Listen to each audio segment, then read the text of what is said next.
Hello everyone. In the video clip today, I'm going to talk about the graphs of sine and cosine functions. Okay, it's on sections 4.1 and 4.2. First, let's recall the unit circle, center at the origin, radius 1. Okay, and say you have an angle theta. So we have a point P on this unit circle. OP make an angle theta with the cosine axis. Okay, so we have sine theta. This is like the y-axis right here, the sine axis, and cosine theta is a distance from 0 to that point right there. Okay, that'll give you sine and cosine. So if you are moving the point P along the circle, the unit circle, you're going to have sine value going to move all the way from -1 to +1. Okay, point P keep moving, that point of sine theta keeps going up and down from here. Same thing for cosine. You move the point P along the circle, that cosine value will go all the way from -1 to +1 this way. Alright? So it doesn't matter what your angle you're going to have, the sine and cosine value will always stay somewhere from -1 to 1. Okay, that is thinking of trick and time up to the unit circle. The unit circle. Now, we want to think of the function. Instead of thinking of x, cosine theta, the angle of theta, I will book change to x, but I claim this doesn't matter. You can think of it just function y equal to sine theta. That's good. But let me match up with the book. We'll change to x. So let me just write x here. So this is angle x, okay, and then sine x. And of course, the same thing happened. Now, it looks more like x and y. X is the input, y is the output, I guess. That's why I will book right that way. Okay, and you have a function, the domain. Means it's what value that you can plug into x. Right? Any angle that you like, positive angle, negative angle. Keep in mind that the units is in terms of radian, okay? So domain is all real numbers, so -infinity to +infinity, all real numbers. And the range is the y value. The output come out. You see, you never have anything other than the interval from -1 to 1. So the range is this. So let me sketch a graph of the sine function, and we can talk more about it. Okay, this is my x-axis, y-axis. If you write theta right here, and then the x-axis is just like the theta axis, and I claim it's the same thing. Okay, and the graph of sine function is going to be like this.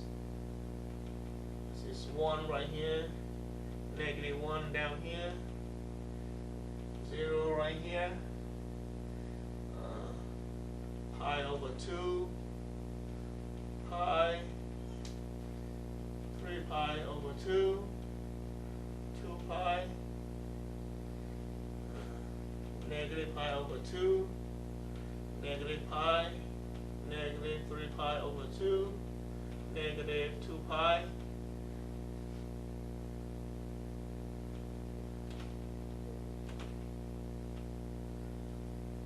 try to sketch a graph for you.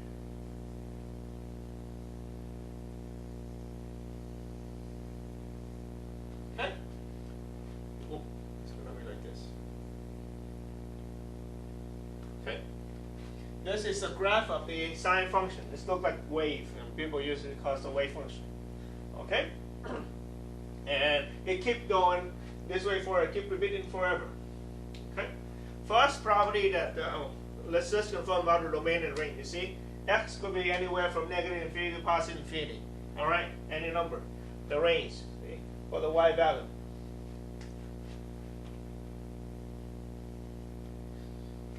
Anything from -1 to 1, including -1 and including 1. Okay, and never get out of that interval. Okay. One important property about the sine function is say that the function is odd. What do we mean by odd function? Back to college algebra, we define odd function. That's what the graph is symmetrical about the origin. It means this way. You have a point on the graph, and you flip over the origin, you have another point right on the graph as well. A point right here, flip over, you have a point right there, you have a point on the graph, flip over the origin, you have another point on the graph. That's what our function. Algebraically, we write this way, f of x, which is y value, right? If you change to x to negative x, you got f of negative x, and it's going to change the sign. F of x equal to negative f of negative x. Okay? In other words, if you got a point right here, x comma y, you flip over the origin, you have a point right here, negative x comma negative y. Okay. And this is basic property of the sine function. By the way, that number 1, negative 1 right here called the amplitude. Amplitude is 1. Amplitude of the sine function. And this standard sine function is 1. Because the highest value for sine value is 1. So far, so good. Now, let me move on to 4.2 and talk about sine function again before I come back to 4.1 and talk about the cosine. All right? I strongly encourage you guys to watch the clip, video clip about graph transformation, because this is our basic function. What if we deform that a little bit more? Say I have y equal to a sine x.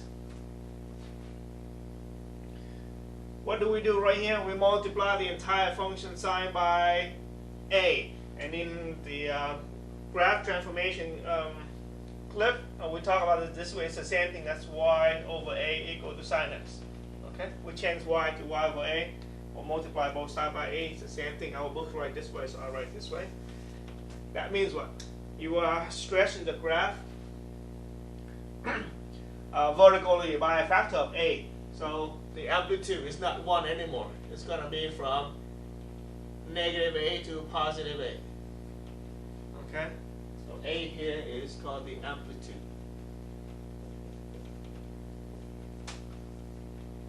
Means that the wave could be high, could be lower, depends on the value of a. Say a is 5, when the wave's the height is not 1 anymore, it's going to be 5. If a is 1/2, then the amplitude is 1/2. Okay? Now, I want to talk about something very special about the trig function in general, called the period. You guys see that the graph is repeating itself forever. Okay? So we only talk about one interval, one period. Just have the graph say, let's talk about this. Let me use a different color. From here to here. Is that one period? And then you simply think of it this way. You copy that piece of the graph and you paste all the way to the right, or copy that green curve and you paste all the way to the left. You have the sine function repeating forever. And what do we mean by that? Say the angle x is actually run from negative pi over 2, this is cosine function, all the way to sine function. And going back. Negative pi right here. Right? Negative pi. It's a point right here. If you have an angle from negative pi all the way to pi, it actually covers the entire circle. And it's going to cover every single value of the sine function. This period is 2 pi. Okay? 2 pi, from negative pi to pi. And x is negative x. I'm sorry, negative pi less than x, less than equal x, less than equal to pi. That's what you have. That's a period.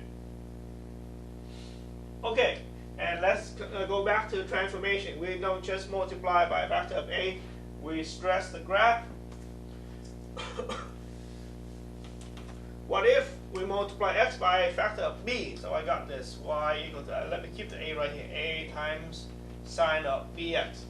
You change x to bx, you are actually compressing the graph by a factor of b. Say b equal to 2. X becomes 2x, and what happened? The graph gonna shrink. Think of it like a spring, okay? It's gonna be twice thinner, okay? Half of the thickness of the original one, okay? Let me give you an example. If b is 2 right here, then what? It's gonna be half the length, half the period. So b in general. Okay. And the period for our new function, right? By the way, the amplitude is to A. I just keep the same A. It never changes. Okay. If you change to any other number, then you have a different amplitude. But in general, I just write A. The period of our new function is this. Bx gonna be somewhere between negative pi and pi. Okay, and then x gonna be somewhere between pi over b and negative pi over b. So you run from here to here. The period is, you take pi over b minus negative pi over b, so you add the two numbers together, 2 pi over b. So the general formula to find the period of a trig function is 2 pi divided by whatever number you have in front of x, or 2 pi over b. You have 2 right here. The period is 2 pi over 2, which is pi. Okay, if b equal to 2, b equal to 3, then the period is 2 pi over 3. Okay, p equal to 4, then the period is 2 pi over 4. Okay. And again, the period is, think of it graphically, it's just one portion or one piece of the graph that covers the entire range of the function. And if you copy that piece of graph, you pay all the way to the left or way to the right, you get the entire function. Another word, you don't really need to learn everything, the whole thing about the whole graph of the trig function. You only need to learn one period, and then whatever you know about this period is going to apply the same thing for the entire function, pretty much. And you have A and B amplitude and factor for x. What if you want to shift a little bit to the left or to the right? Say you have this. Y minus C equal to A sine bx. And this is how I wrote it. That's shifting up y values up or down c value. Okay? But our book will write this way. Y equal to A sine bx, this is in parentheses, and then plus c outside, just add c on both sides. I'll make it clearer to you. It's easy to see. Let me write it this way. C plus A times sine bx. It's the same thing. Okay? And this graph means what? From this graph, the original one right here, the previous one right here, you just shift up and down c unit. Depends on the value of c. Positive number, you are shifting up. Negative number, you go down. Okay? And then, similarly, if you want to shift left or right, you're going to change x to x minus a number. So this is what you got. If y equal to c plus a times sine of bx minus d. You see what I've done from here to here? I rewrite x by x minus d in parentheses. Okay? Everything times b. You're going to shift left or right d units, and this is the general trig equation for sine function. Okay? I think I should give you an example. Say, example. You have y equal to pi over 4 plus 2 times sine of 3x minus pi over 2. Okay? Looking at this function, you see what? The amplitude is A equal to 2. It means that the height of the wave of the sine function is 2, not 1 and then 1.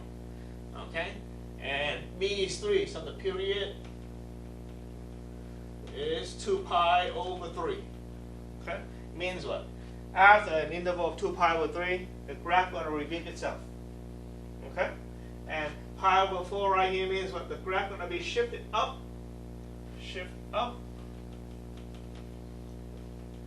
Pi over 4. Means what? You have a wave function right here. You imagine that you bring the whole function and bring it up about this and the pi over 4. And x minus pi over 2 right here means the graph going to be shifted to the right.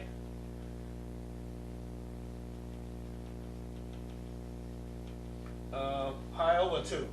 And factor 3 right here, it means that the whole graph will be compressed. horizontally by a factor of 3. Okay, that 2 right here, the amplitude means stress vertically by a factor of 2. This means compressed. Multiplied by a number means it's compressed by a factor of 3. Okay, so what if I give you 1/3 right here?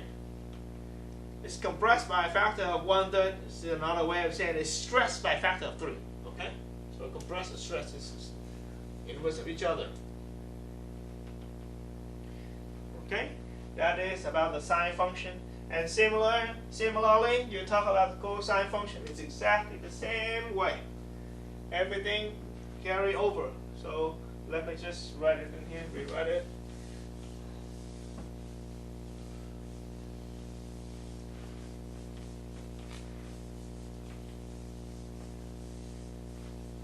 Second function, y equal to cosine x.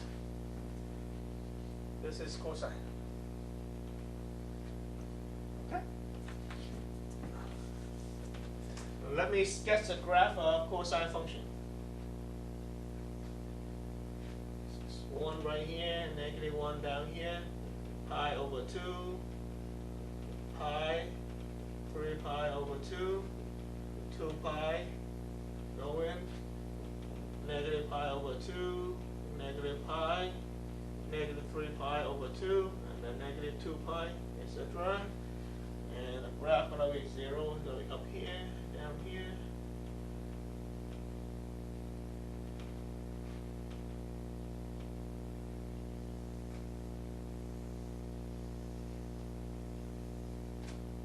And I claim that the graph of cosine function look exactly like the graph of sine function. It's just been shifted a little. Okay, that distance pi over 2 actually. Okay, so how do we see this? Same shape, exact same shape. We just move a little to the left. So you have the graph right here. Look, it is symmetrical about the y-axis. This is the x-axis, and this is the y-axis. Means what? The graph on the right-hand side of the y-axis look exactly the same as the graph on the left-hand side if you flip it over. Okay, so that time you say the graph, the function is even. Even means what? You have a point on the graph, x comma y. You flip over the graph, over the y-axis, you have another point which is negative x comma y still on the graph. So even means f of x gonna be equal to f of negative x. In other words, you change x to negative x, y value stay the same. X to negative x, you still have the same y value. Okay? Of course, domain is still from negative infinity to positive infinity. The range is still from -1 to 1. Doesn't change. Okay? So, sine function is odd. Cosine function is even. Right? You guys are going to see them back when you get to calculus 1. Alright? And what is the relationship between sine and cosine if they have the same shape of the graph? And actually, I claim is what? This shift factor addition of pi over 2. Take a look at this angle. This is x, right? This is cosine of x, right? And if I rotate from the point P right here, I go counterclockwise at an angle of 90 degrees. 90 degrees means pi over 2. So I got this angle right here. So x go another 90 degrees. I got this angle right here is x plus pi over 2. Okay? And now the point of cosine is moving up here. This is sine of x plus pi over 2. The angle is pi, x plus pi over 2, right? So this is sine of x plus pi over 2. You see what? Cosine of x actually equal to sine of x plus pi over 2. What did I do? I changed x to x plus pi over 2. Was that right? In other words, I am changing an angle of pi over 2. I got function sine to cosine.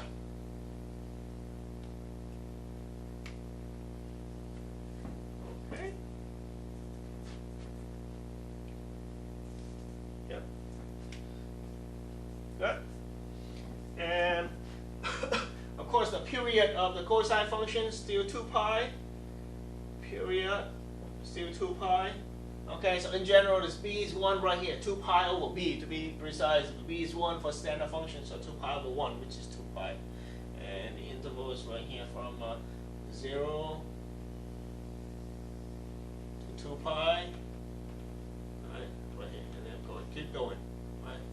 This is one period of the cosine function. From 0 right here to 2 pi. One period, and then you copy that piece of graph, you paste other way to the right, other way to the left, you have the entire function. And I'm not gonna talk about the same thing again, but the general formula, general equation, the general function for cosine is what?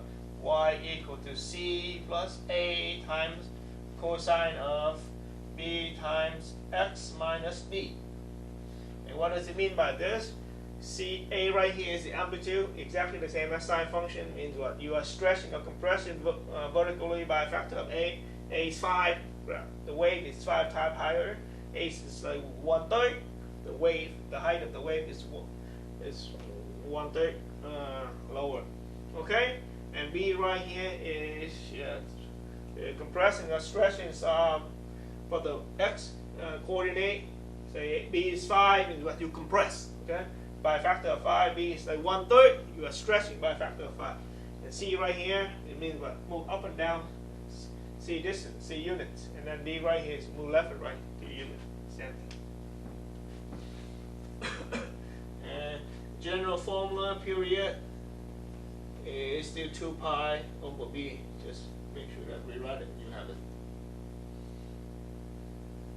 Okay, so let me give you an example then. Same thing as the sign before. Y equal to pi over 3 plus, how about 1/2 cosine of a quarter of X minus pi. Okay, this is my cosine function in general. Now let's interpret one thing at a time. The amplitude. It's 1/2. It means what? The height of the wave is not 1 anymore, it's just 1/2. Okay, amplitude A equal to 1/2. The period is 2 pi over B, right? So 2 pi over a quarter, because B now is a quarter. B equal to 1/4. Period is 2 pi over 1/4, which is 2 pi times 4, which is 8 pi.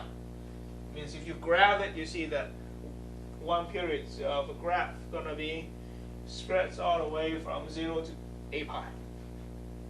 Okay?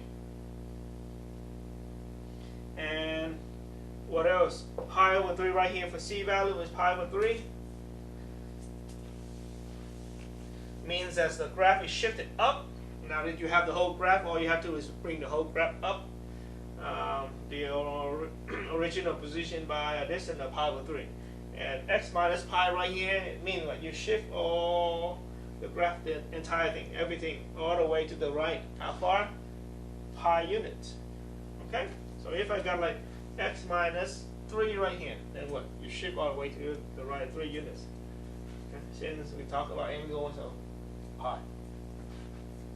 That's a number. Alright. That's pretty much about the graph of sine and cosine and the standard one and the general graph, along with the domain and the range and the amplitude and the period of the graph. Okay? So one more thing, let me try to bring to you in here that's help you to do the work. I think it's more effectively. Let me just write another example.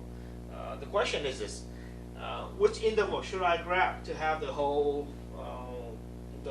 or the entire period of a trig function effectively? So I have this.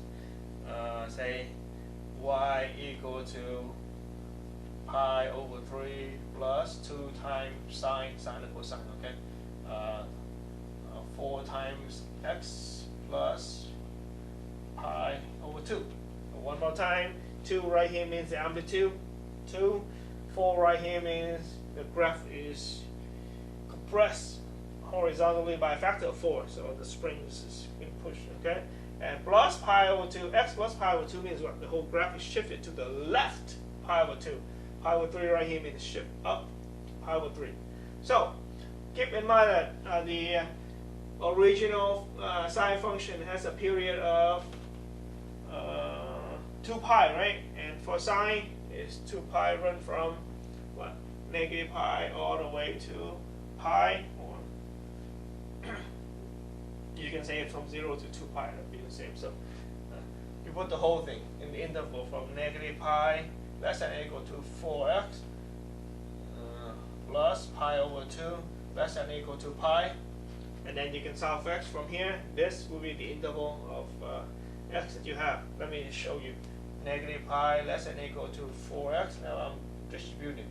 4 times pi over 2 is 2 pi less than or equal to pi, right? Then I want to subtract 2 pi on all the sides. This is plus right here. So negative 3 pi less than or equal to 4x less than or equal to negative pi. And then divide both sides by 4.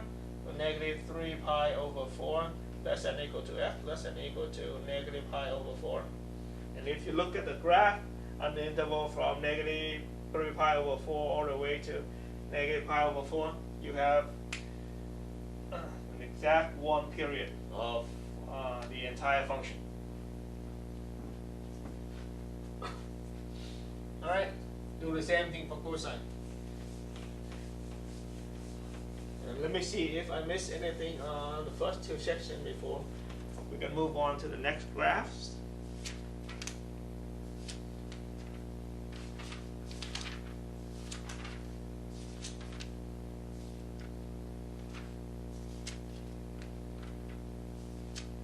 Nope, that's good. So let's call it the end of the first 2 sections, 4.1 and 4.2. We're talking about the graphs of sine and cosine function and its transformation.